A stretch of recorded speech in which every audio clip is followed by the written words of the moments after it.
उपासक उपासिकाहरूलाई पुट्ठस्स लोकधम्मे हि चित्तं यस्स न कम्पति भन्ने जुन अष्टलोक धर्मको सामना गर्नुपर्दा अरहन्तहरूको चित्त न कम्पति कम्पित हुँदैन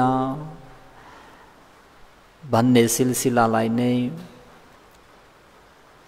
हिजो पनि भगवान शास्ताकै विषयलाई लिएर आलवक्क यक्षले कसरी भगवान शास्ताप्रति आवेशमा आएर रौद भएर क्रोध अग्निले जलेर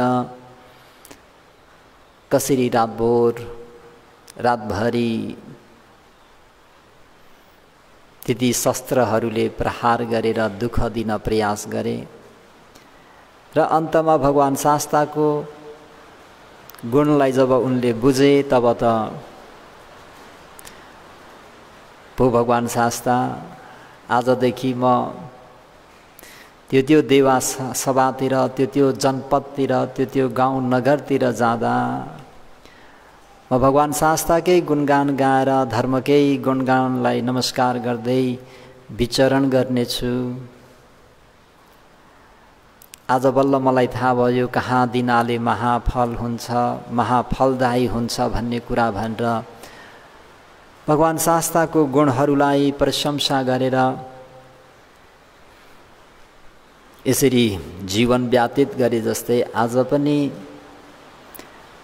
निन्दा प्रशंसाको विषयलाई लिएर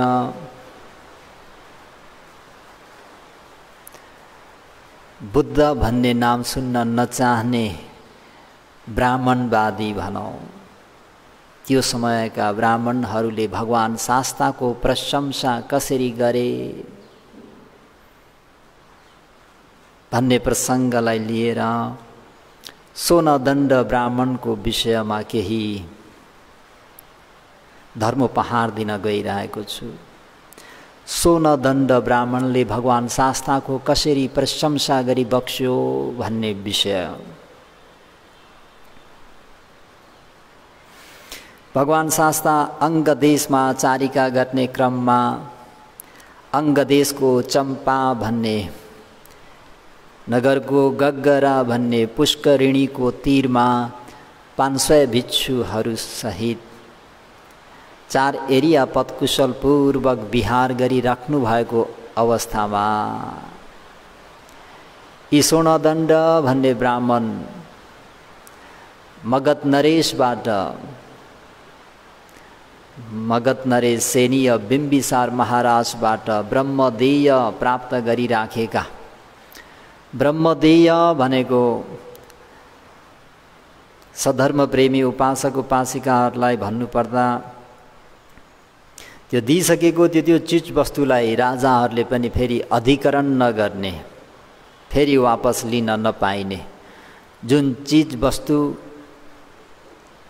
उहाँहरूलाई उपहार स्वरूप इनाम स्वरूप प्रसन्न भएर जुन चिज वस्तुहरू भोग गर्न दिइन्छ, त्यो दिइसकेको चिज वस्तुहरूलाई वापस फेरि लिन नपाइने, अधिकरण गर्न नपाइनेलाई ब्रह्मदेय गरिदिएको भनिन्छ। त चम्पा नगरमा नै ठाँटबाँटका साथमा दिवा भोजन पश्चात विश्रामको निम्ति सोनदण्ड ब्राह्मण आफ्नो प्रसाद माथि थिए भनौँ। त्यतिखेर चम्पा नगरवासी ब्राह्मण गृहपतिहरूले शाक्यकुलबाट प्रव्रजित भइबक्सेका श्रमण गौतम 500 भिक्षु सङ्घहरू सहित चम्पामा अवस्थित गग्गरा भन्ने पुष्करिणीको तीरमा विहार लिइबक्सनु भएको छ। अरे उहाँको यश कीर्ति त धेरै राम्ररी फैलेको छ। वहाँ श्रमण गौतम भनेका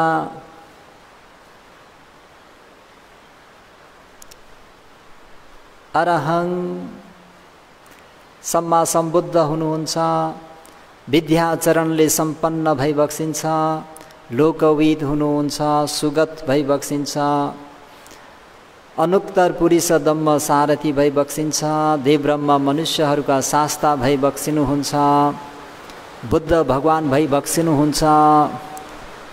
वहाँ जस्तो श्रमणको दर्शन गर्न, अरहन्तहरूको दर्शन गर्न अति मङ्गलदायी हुन्छ। त्यसर्थ हामी जाउँ भनेर जमातका जमात भएर भगवान शास्ताको दर्शनार्थ जाँदै थिए। त्यहाँ सोनदण्ड ब्राह्मणले देखेर उनका मन्त्रीलाई यी ब्राह्मण गृहपतिहरू कहाँ जाँदैछन् सोधेर आऊ, हुलको हुल जमातका जमात भनेपछि मन्त्री गएर हजुरहरू कहाँ जाँदै हुनुहुन्छ?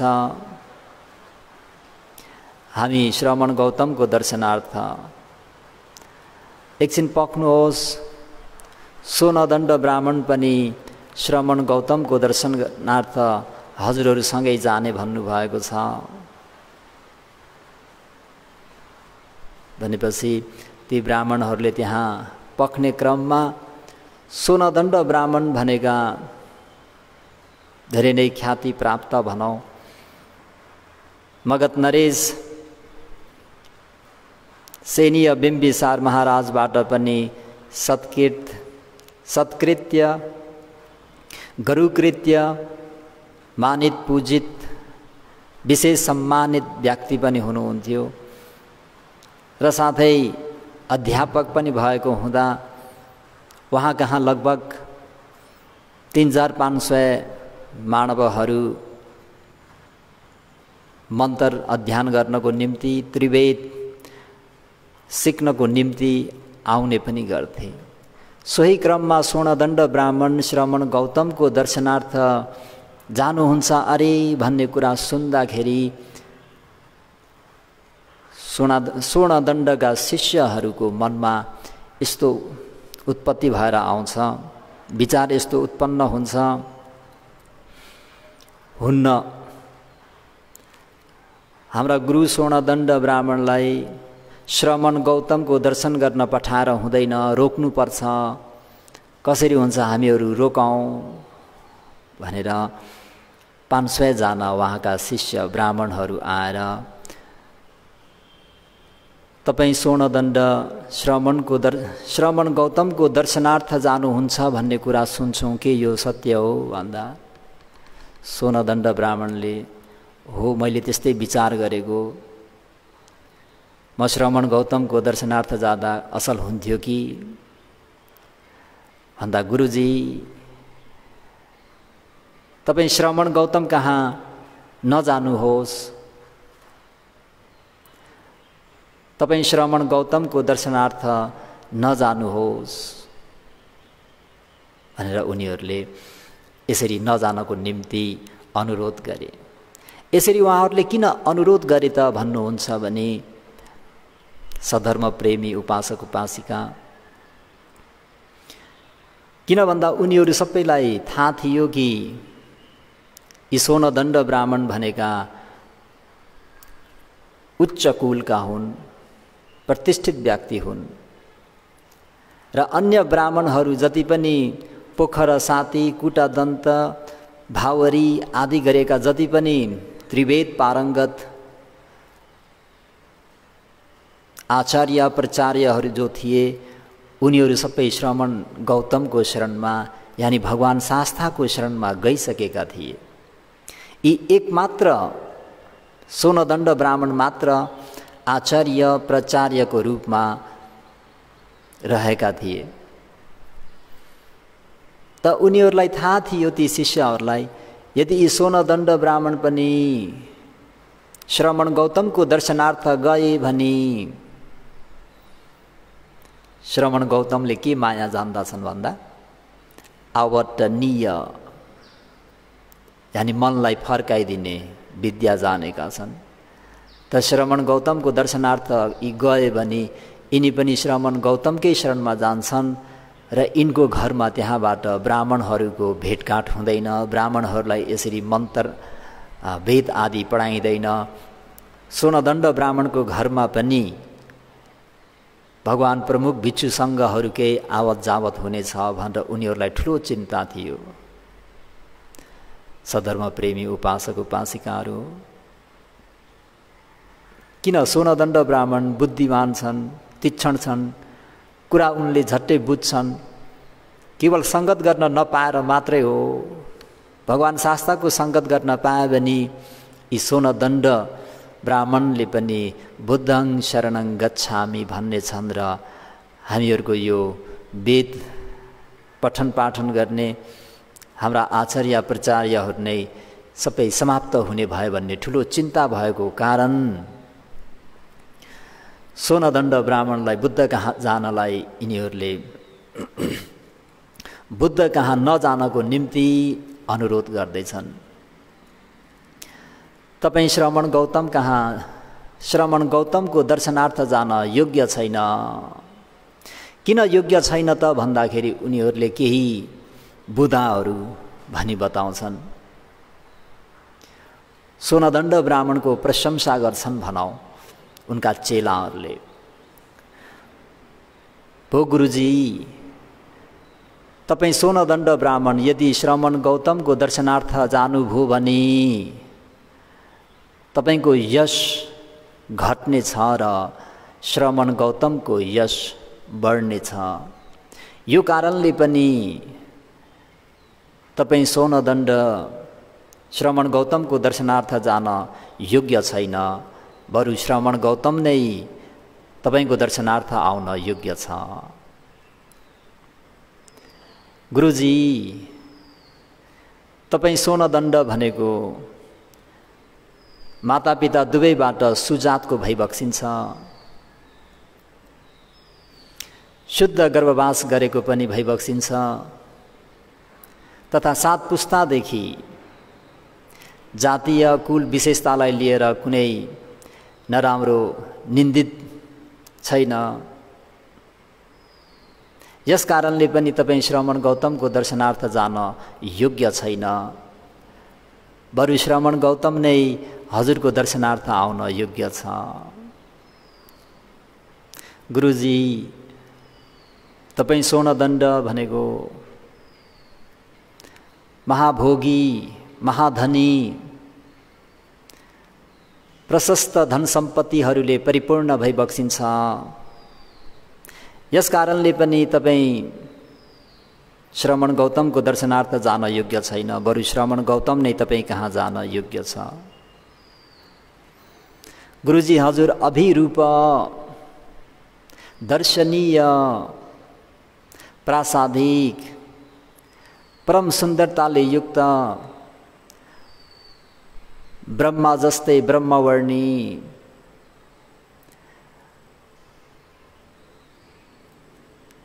हजुरलाई दर्शन गर्नको निम्ति प्रमाण सुन्दर अरू केही पनि छैन, अप्रमाण सुन्दर हुनुहुन्छ। यस कारणले पनि हजुर श्रमण गौतमको दर्शनार्थ जान योग्य छैन, बरु श्रमण गौतम नै हजुरको दर्शनार्थ आउन योग्य छ। यसरी उहाँले ती ब्राह्मणको प्रशंसा गर्छन् भनौँ। भो गुरुजी, तपाईँ भनेको शीलवान भई बक्सिन्छ, वृद्धशीली, वृद्धशीलले सम्पन्न भई बक्सिन्छ। यो कारणले पनि हजुर त्यहाँ जान योग्य छैन, बरु श्रमण गौतम नै हजुरको दर्शनार्थ आउन योग्य छ। गुरुजी, तपाईँ सोनदण्ड भनेको सुन्दर गुणयुक्त, मधुर भाषी, स्पष्ट भाषी, दोष नहुने गरी कुरा गर्ने, अर्थ बुझ्ने गरी कुरा गर्ने भई बक्सिन्छ। यो कारणले पनि हजुर श्रमण गौतमको दर्शनार्थ जान योग्य छैन, हजुर त्यहाँ नजानुहोस् भनेर यसरी आफ्नो गुरुको 500 शिष्यहरूले यसरी बढाइ चढाइ गरेर प्रशंसा गर्छन् भनौँ न। गुरुजी, तपाईँ भनेको आचार्य प्राचार्य भई बक्सिन्छ, 300 मानवहरूलाई वेद मन्त्र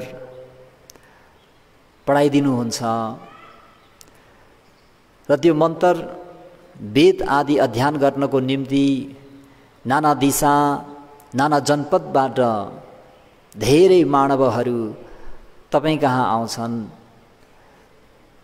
यसरी तपाईँ आचार्य प्राचार्य भई बक्सेको कारणले पनि तपाईँ श्रमण गौतमको दर्शनार्थ जान योग्य छैन, बरु श्रमण गौतम नै तपाईँको दर्शनार्थ आउन योग्य छ। भो गुरुजी, तपाईँ भनेको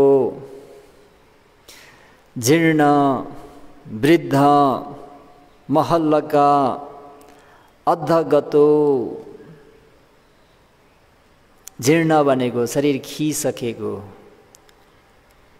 महल्लक भनेको धेरै वर्षसम्म, धेरै वर्ष भइसकेको, महल्लक भनेको तेस्रो वयसमा यानि वृद्ध भइसकेको, श्रमण गौतम भनेको भर्खरकै युवा छन्, अझै कालो केसै छ। यस कारणले पनि हजुर श्रमण गौतमको दर्शनार्थ जान योग्य छैन, बरु श्रमण गौतम नै तपाईँको दर्शनार्थ आउन योग्य छ। गुरुजी, हजुर भनेको मगध नरेश सेनीय बिम्बिसारबाट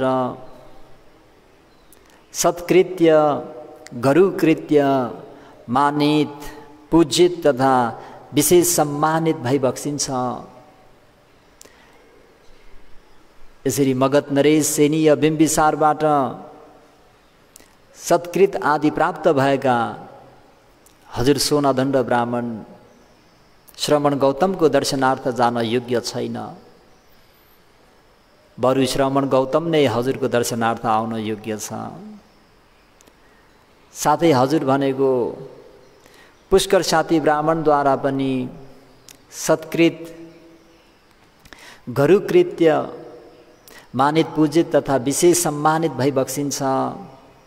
यस कारणले पनि फेरि हजुर भनेको मगध नरेश सेनीय बिम्बिसारबाट जुन ब्रह्मदेय गरिदिएका धेरै धन सम्पत्तिहरू भएको भई बक्सिन्छ। यस कारणले गर्दा पनि श्रमण गौतमको दर्शनार्थ जान योग्य छैन। बरु श्रमण गौतम नै तपाईको दर्शनार्थ आउन योग्य छ भनेर यसरी 12वटा श्लोकबाट सोनदण्ड ब्राह्मणको प्रशंसा गर्छन्। सोनदण्ड ब्राह्मणले त्यति सुनिसकेपछि ल मेरो पनि केही कुरा सुनिद्याओ, म पनि केही भन्न चाहन्छु। यिनीहरूले मलाई धेरै नै बढाइ चढाइ गरेर प्रशंसा गरे। यिनीहरूले किन मलाई यसरी प्रशंसा गरे त भन्दा बुद्ध कहाँ नजानको निम्ति, बुद्धको दर्शन नगर्नको निम्ति, श्रमणको दर्शन नगर्नको निम्ति। तर म यिनीहरूलाई मैले जाने जति वहाँ आदरणीय श्रमण गौतमको गुणहरू बयान गरेर यिनीहरूलाई पनि श्रमण गौतमको दर्शन गर्न लिएर जान्छु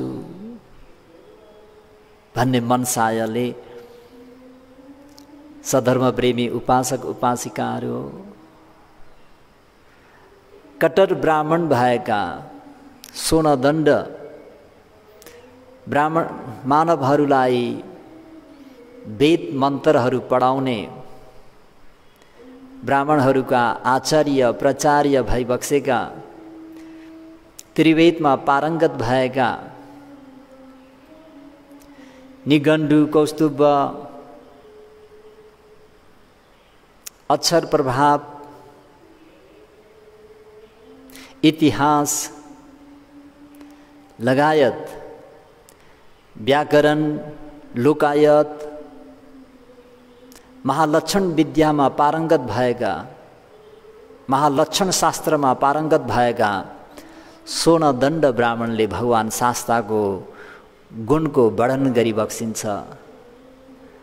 त्यहाँ उपस्थित ब्राह्मण गृहपतिहरू लगायत उनका 500 शिष्य ब्राह्मणहरूलाई भगवान शास्ताको गुणको बारे व्याख्यान गर्नुहुन्छ, वर्णन गर्नुहुन्छ। हे ब्राह्मणहरू हो,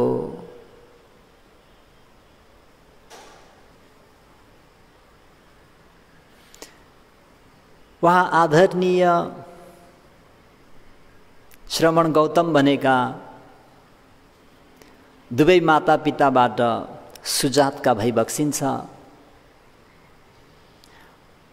शुद्ध गर्भवास गरेको हुनुहुन्छ। 7 पुस्तादेखि वहाँ बसेको, वहाँ जन्मिनु भएको त्यो कुलमा कुनै दाग धप्पा छैन, नित्यन्त अनिन्दित छ। यस कारणले पनि वहाँ आदरणीय श्रमण गौतम हामीको दर्शनार्थ आउन योग्य छैन। बरु हामी नै वहाँ आदरणीय श्रमण गौतमको दर्शनार्थ जान योग्य छ। भो वहाँ श्रमण गौतम भनेको महान ज्ञाति समूहलाई, महान ज्ञाति सङ्घलाई परित्याग गरेर प्रव्रजित भई बक्सेको हुनुहुन्छ। महान ज्ञाति समूह भनेको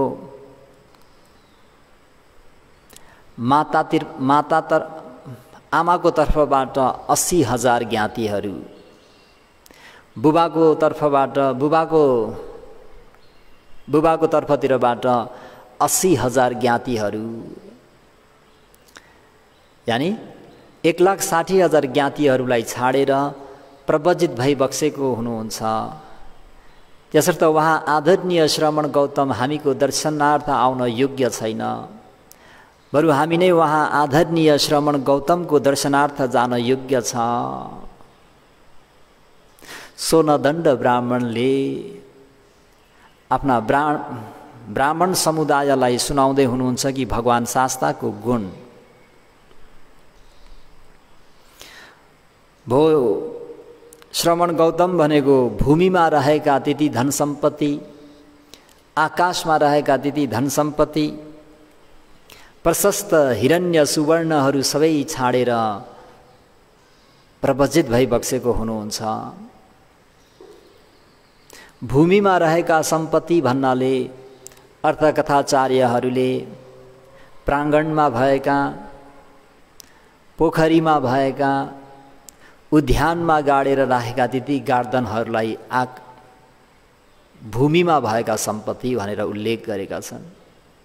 आकाशमा भएका सम्पत्ति भनेको राजदरबारभित्र भएका त्यति सम्पत्तिहरूलाई आकाशमा भएको सम्पत्ति भनेर जनाएका छन् भने हिरण्य सुवर्ण भनेको बोधिसत्व सिद्धार्थको जन्म हुँदाखेरि शङ्ख, फल, उपल्ल र पुण्डरिक भन्ने 4वटा घडाहरू उत्पन्न भएका थिए। ती घडाबाट जति नै धन सम्पत्तिहरू लिए तापनि कहिले पनि नसिद्धिने, त्यस्तो धनराशिहरू सबै त्यागेर परित्याग गरेर प्रव्रजित भई बक्सेका हुन्। त्यसर्थ उहाँ आदरणीय श्रमण गौतम हामी कहाँ दर्शनार्थ आउन योग्य छैन, बरु हामी नै उहाँ आदरणीय श्रमण गौतमको दर्शनार्थ जान योग्य छ।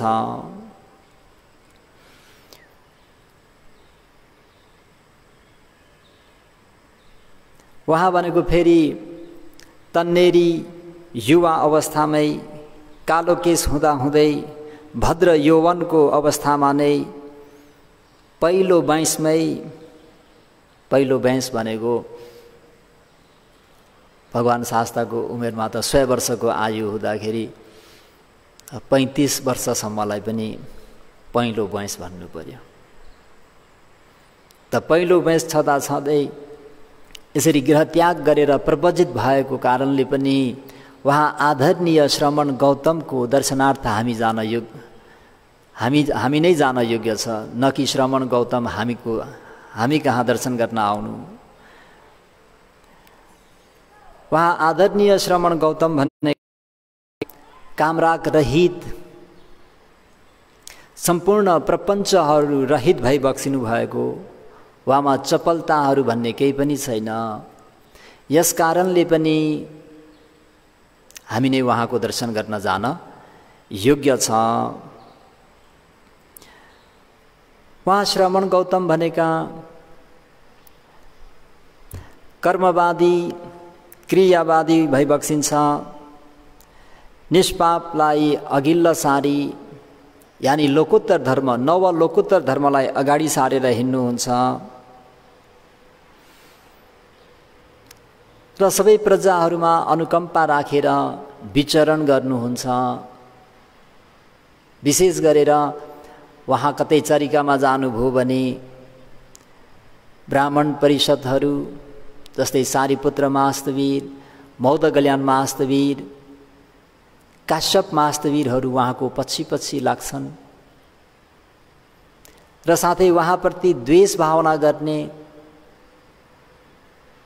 जस्तै कठोर स्वभाव भएका व्यक्तिहरूलाई पनि उहाँले आफ्नै छोराछोरीहरू जस्तै सम्झेर क्षमा गरिदिनुहुन्छ। उहाँ भनेको यस्तो हुनुहुन्छ, योग्य छ भनेर सोनदण्ड ब्राह्मणले भगवान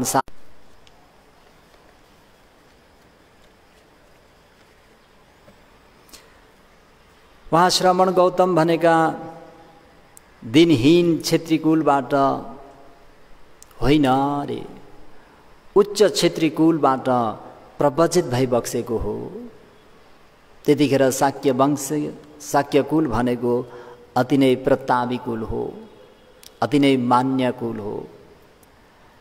यस कारणले पनि उहाँ आदरणीय श्रमण गौतम हामीहरूको दर्शनार्थ आउन योग्य छैन, बरु हामी नै उहाँको दर्शनार्थ जान योग्य छ। र फेरि उहाँ श्रमण गौतम भनेका राष्ट्र बाहिरबाट पनि जनपद बाहिरबाट पनि हरेक व्यक्तिहरू प्रश्न गर्न आउँछन् र उनीहरूको त्यो प्रश्नलाई चित्त बुझ्ने गरी जवाब दिनुहुन्छ। यस कारणले पनि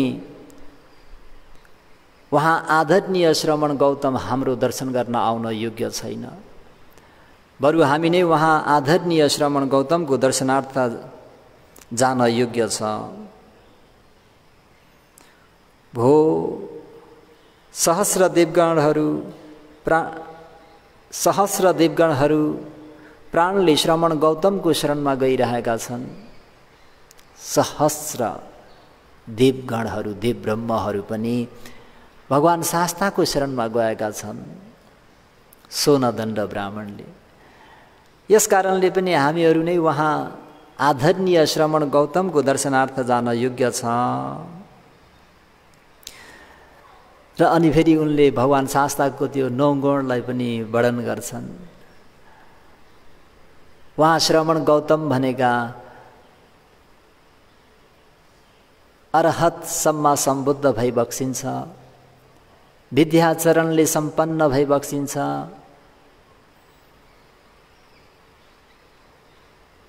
सुगत भई बक्सिन्छ, लोक अनुत्तर भई बक्सिन्छ, पुरी सदम्म सारथी भई बक्सिन्छ, देव ब्रह्म मनुष्यहरूका शास्ता भई बक्सिन्छ, बुद्ध भगवान भई बक्सिन्छ। यस कारणले पनि हामीहरू नै आदरणीय श्रमण गौतमको दर्शनार्थ जान योग्य छ। उहाँ श्रमण गौतम भनेका 32 महापुरुष लक्षणले युक्त भई बक्सिन्छ। यस कारणले पनि हामीहरू नै उहाँको दर्शनार्थ जान योग्य छ। चतुपरिषदको बीचमा उहाँ सत्कृत्य गरुकृत्य मानित पूजित विशेष सम्मानित भई बक्सिन्छ। भिक्षु भिक्षुनी उपासक उपासिका चतुपरिषदको माझमा के भई बक्सिन्छ? सत्कृत्य गरुकृत्य मानित पूजित विशेष सम्मानित भई बक्सिन्छ। यस कारणले पनि हामीहरू नै उहाँ आदरणीय श्रमण गौतमको दर्शनार्थ जान योग्य छ। जुन गाउँमा वा निगममा उहाँ बिहारली बक्सनुहुन्छ, त्यो गाउँ वा त्यो निगममा कुनै पनि अमनुष्यहरूले दुःख दिन सक्दैनन्। किन त भन्नुहुन्छ भने जहाँ भगवान शास्ता बिहार लिनुहुन्छ त्यहाँ विशेष गरेर रिद्धि शक्ति धेरै भएका देव ब्रह्महरू भगवान शास्ताको पछि पछि लागेका हुन्छन्। त्यो रिद्धि शक्ति धेरै भएका देवगणहरू पछि लागेका हुँदाखेरि रिद्धि शक्ति कम भएका त्यति नराम्रा देवताहरू त्यहाँबाट छाडिदिनु पर्ने भएको हुँदा पनि र विशेष गरेर भगवान शास्ताको मैत्रीको प्रबलले गर्दाखेरि पनि त्यहाँ अमनुष्यहरूले मनुष्यहरूलाई दुःख दिन सक्दैनन् भनेर अर्थकथाचार्यहरूले यसरी वर्णन गरिरहेका छन्। सधर्म प्रेमी उपासक उपासिकाहरू मगधराज सेनीय बिम्बिसार पुत्र सहित भार्य सहित परिषद सहित आमत्य सहित प्राणले भगवान शास्ताको शरणमा गएका छन्। है पुत्र सहित भार्य सहित परिषद र साथै आमत्य सहित भगवान शास्ता धर्म संघको शरणमा गएका छन्। यस कारणले पनि वहाँ आदरणीय श्रमण गौतम हाम्रो दर्शनको निम्ति आउन योग्य छैन। हामीहरू नै वहाँ आदरणीय श्रमण गौतमको दर्शनार्थ जान योग्य छ। यति मात्र होइन, कुशल नरेश, श्रावस्तीका कुशल राजा पनि आफ्ना पुत्र सहित, भार्य सहित, परिषद सहित, आमत्य सहित भगवान शास्ताको शरणमा गएका छन्। यो कारणले पनि वहाँ आदरणीय श्रमण गौतमकै शरणमा हामी नै जानुपर्छ, न कि वहाँ यहाँ आउने।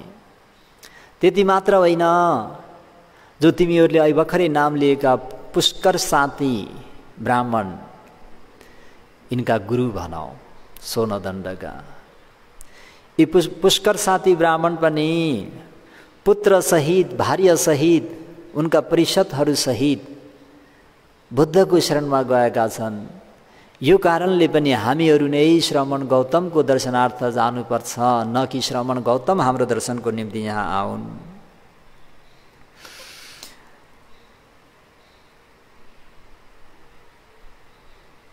विशेष गरेर भगवान शास्ता भनेका मगध नरेश सेनीय बिम्बिसार महाराजबाट सत्कृत्य भई बक्सिन्छ, गरुकृत भई बक्सिन्छ, मानित पूजित तथा विशेष सम्मानित भई बक्सिन्छ। यस कारणले पनि वहाँ आदरणीय श्रमण गौतम हामी कहाँ आउने होइन कि हामी नै वहाँ आदरणीय श्रमण गौतमको दर्शनार्थ जानुपर्छ। फेरि त्यसै पनि वहाँ भनेको हामीहरूको नगरमा एउटा अतिथिको रूपमा आउनु भएको छ। अतिथि देवो भव, अतिथिको स्वागत गर्नु भनेको त्यो हामीहरूको कर्तव्य हो। यस मानेमा पनि हामी वहाँहरूको दर्शनार्थ जानुपर्छ, न कि वहाँ हाम्रो दर्शनार्थ यहाँ आउने। यसरी सोनदण्ड ब्राह्मणले भगवान शास्ताको प्रशंसा गर्दाखेरि यति मात्र होइन, हे ब्राह्मण गृहपतिहरू हो, यति मात्र होइन, यो त मैले जानेको मात्रै हो। भगवान शास्ताको गुण भनेको त अनन्त छ। मैले यहाँ तिमीहरूलाई वर्णन गरेर सक्दा पनि सक्दिनँ। मैले त्यो सम्पूर्ण मैले जान्दा पनि जान्दिनँ।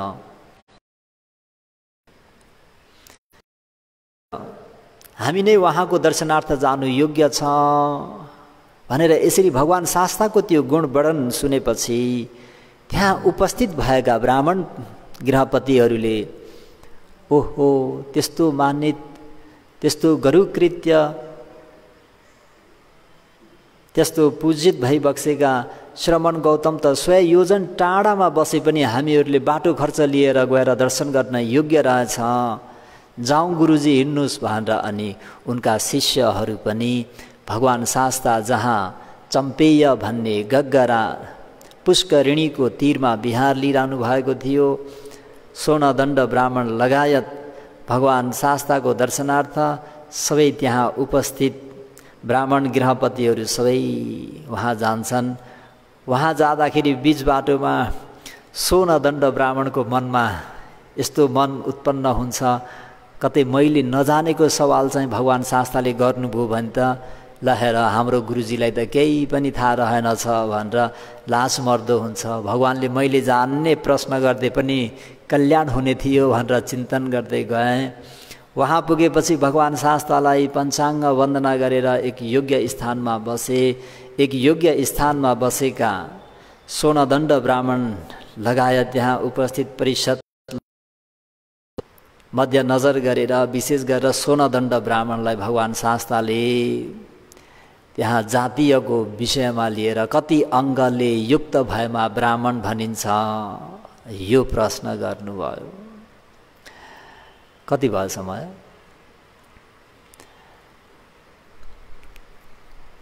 त यहाँ भन्न चाहेको चाहिँ मैले प्रशंसा मात्रै हो। प्रशंसा हो, तर यसको मूल सार उपदेश चाहिँ यो पनि अहिले मैले व्याख्या गरेको पनि त्यो पनि ठिकै हो। भगवान शास्ताको यसरी चाहिँ गुण वर्ण गर्ने को भन्दाखेरि ब्राह्मण, त्यो पनि आचार्य प्राचार्य, आचार्य प्राचार्य ब्राह्मणले सबैले रोक्दा रोक्दै पनि भगवान शास्ताको गुण वर्णन गर्दै ती रोक्नेहरूलाई पनि भगवान् शास्ताको दर्शनार्थ लिएर जानुभयो। त्यहाँ पुगेपछि भगवान्ले ती कति अङ्गले युक्त भएमा ब्राह्मण भनिन्छ भन्दा खुसी भएर उनले 5 अङ्गले ती के हुन् त भन्दा नम्बर 1 मातापिता जाति शुद्ध हुनु पर्यो है, त्रिवेद पारङ्गत हुनु पर्यो, अर्को शील सदाचारी हुनु पर्यो, 5औँमा प्रज्ञावान हुनु पर्यो। यसलाई पनि थोरै भनिदिन्छु, लामो गरी भन्दिनँ। अनि ब्राह्मण यदि 4 अङ्ग मात्रै भयो भने के त्यसलाई ब्राह्मण भन्न सकिँदैन। यसरी 4 अङ्गले युक्त भएकोलाई ब्राह्मण भन्दा सत्य भनेको हुन्छ र झुटा नभनेको पनि हुन्छ कि भन्दा हुन्छ भगवान्। के हो त त्यो भन्दा उनले नम्बर 1 मा रूपलाई हटाइदिन्छन्। भू भगवान् शास्ता रूप जस्तो भए तापनि मातापिता जातीय शुद्ध भइदियो, त्रिवेद पारङ्गत भइदियो, शीलवान भइदियो र प्रज्ञावान भइदियो भने ब्राह्मण भन्न सकिन्छ। साधु अनि ब्राह्मण 3 अङ्गले मात्र युक्त भइदियो भने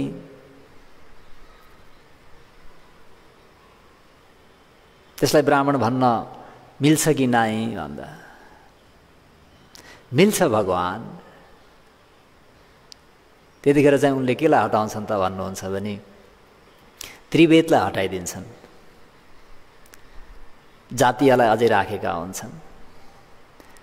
वेद नजाने पनि के हुन्छ र भगवान्,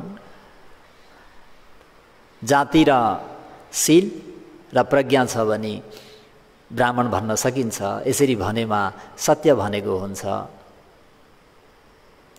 ब्राह्मण 3 अङ्गले युक्त भएमा, 2 अङ्गले मात्र युक्त भएमा ब्राह्मण भन्न सकिन्छ कि नै भन्दा उहाँले सोचेर हुन्छ भगवान् भन्दा उनले त्यतिखेर जातीयलाई हटाइदिन्छन् र शील र प्रज्ञा मात्रै मा पनि ब्राह्मण भन्न सकिन्छ भन्दा अघि आएका परिषदहरूको त्यहाँ खैला बैला मच्चिन्छ र यिनले सबै खतम पार्ने भयो भनेर हो हल्ला मचाउँछन्। हो हल्ला मचाउँदाखेरि भगवान् शास्ताले यदि सोनदण्ड ब्राह्मण चाहिँ बहुश्रुतवान छैनन्, अल्प बहुश्रुति हुन्, उनी तिमीहरू जति पनि बुद्धि छैन जस्तो लाग्छ भने तिमीहरूसँग म वार्तालाप गर्छु। यदि होइन र सोनदण्ड चाहिँ बुद्धिवान हुन्, प्रज्ञावान हुन्, तिमीहरूको आचार्य प्रचार्य हुन्, तिमीहरूभन्दा धेरै जान्ने हुन्, उनले भनेको सही सत्य हो भने म सोनदण्डसँग वार्तालाप गर्छु। को चाहिँ मसँग वार्तालाप गर्ने भन्दा बिचारा ब्राह्मणहरू त्यही चुप लाग्छन्। अनि सोनदण्ड ब्राह्मणसँगै फेरि भगवान् शास्ताको वार्तालाप हुन्छ। त्यो वार्तालापमा भगवान् शास्ताले सोनदण्ड 1 अङ्ग मात्र युक्त भएमा ब्राह्मण भन्न सकिन्न भन्दा भगवान् त्यो त हुँदैन, 2 अङ्ग नै चाहिन्छ भनेर यसरी शील शुद्ध भएमा प्रज्ञा पनि शुद्ध हुन्छ, प्रज्ञा भएमा शील पनि शुद्ध हुन्छ। यो शील र प्रज्ञा भनेको एक आपसमा अन्यमन्य टेवा पुर्याउने हो भनेर अन्तिममा यहाँ ल्याएर चाहिँ कुरा टुङ्ग्याउँछन्। यानि ब्राह्मण कति अङ्गले भन्न सकिन्छ त भन्दा 2 अङ्गले, चाहे त्यो जुनसुकै कुलमा, जुनसुकै गोत्रमा, जुनसुकै जातमा, जुनसुकै देशमा, जहाँसुकै जन्मियोस्, उसले त्रिवेद पढेको होस् चाहे नहोस्, उसको रूप राम्रो होस् चाहे नहोस्, तर त्यो व्यक्ति शील सदाचारले सम्पन्न छ र प्रज्ञावान छ भने त्यसलाई ब्राह्मण भन्न सकिन्छ। तस धर्मप्रेमी उपासक उपासिकाहरू, हजुरहरू पनि ब्राह्मण बन्ने अभ्यास गर्नुहोस्, कोसिस गर्नुहोस्। बही त पपोती ब्राह्मणो, ब्राह्मण भनेको के हो भनेर भन्नुपर्दा बही त पपोती ब्राह्मणो, सम्पूर्ण अकुशलहरूलाई बाहिर पठाइसकेको, भगाइसकेकोलाई ब्राह्मण भनिन्छ। कुनै पनि मनमा क्लेश नभएकोलाई ब्राह्मण भनिन्छ। त अनि भगवान शास्ताले उनीहरूले जानेको त्यो शील, त्यो प्रज्ञालाई पनि अझै नागेर त्यहाँ भगवान शास्ताले आर्यशील र विपसना मार्ग ज्ञान फल ज्ञानको विषयमा अझै विस्तृत व्याख्या गरिदिँदाखेरि सोनदण्ड ब्राह्मण त्यहाँ त्रिशरणगामी हुन्छन्। त भगवान शास्ताको यसरी प्रशंसा गर्ने यी सोनदण्ड ब्राह्मण पनि नभन्दै भगवान शास्ताको शरण, धर्मको शरण, सङ्घको शरणमा गएरै छाडे। तर उनले आफ्नो एउटा के त भन्दा आफ्नो त्यो उनी चाहिँ भगवानप्रति श्रद्धा र पनि भगवानलाई मैले बाहिर भेट्दाखेरि नमस्कार गरेँ भने मेरो जुन लाभ सत्कारमा हानि हुन्छ भन्ने त्यो डरले चाहिँ भगवान शास्ता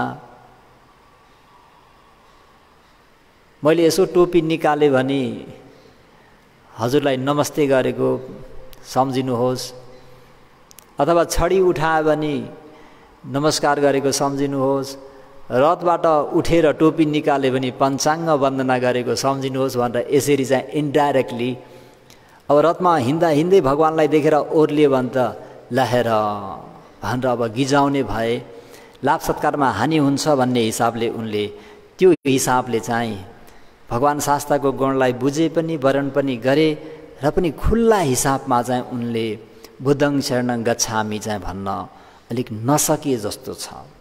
त्यसकारणले उनले मार्ग ज्ञान फल ज्ञान प्राप्त गरे भन्ने त आउँदैन। मैले भेटेको छैन, अझै मैले अध्ययन गर्नुपर्ने हो कि।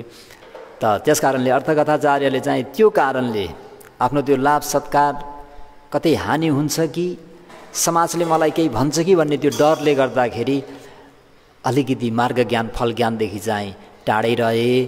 तर एउटा आचार्य प्राचार्य भएका 32 महापुरुष लक्षणहरूले युक्त भएका हुँदाखेरि भगवान शास्ताको त्यो लक्षण अङ्ग हेरेर पनि यी व्यक्ति महान हुन् भनेर गुणगान त गाए, भगवानको दर्शनार्थ गए। त हजुरहरू चाहिँ भगवान शास्ताको गुणगान पनि गाउनुहोस्, दर्शन पनि गर्नुहोस्, खुल्ला हिसाबले बुद्धं शरणं गच्छामि पनि भनेर पञ्चशीललाई राम्ररी पालन गर्नुहोस्, समाधिको अभ्यास गर्नुहोस् र विपसनाको पनि आचरण गर्नुभयो भने चाहिँ सोनदण्ड ब्राह्मण जस्तो नभइकन मार्ग ज्ञान फल ज्ञान प्राप्त गर्ने सत नर नारीहरू हुन सकोस् भन्दै आजको यो सोनदण्ड ब्राह्मणको भगवान शास्तालाई गरिएको प्रशंसालाई यहीँ नै अन्त गरौँ। भवतु सब मङ्गलम रखन्तु सब देवता सब बुद्धानुभावेन सदा सुखी भवन्तु ते। भवतु सब मङ्गलं रखन्तु सब देवता सब धम्मानुभावेन सदा सुखी भवन्तु ते। भवतु सब मङ्गलं रखन्तु सब देवता सब सङ्घानुभावेन सदा सुखी भवन्तु ते। साधु साधु साधु। सबैको मङ्गल होस्, भलो होस्, कल्याण होस्।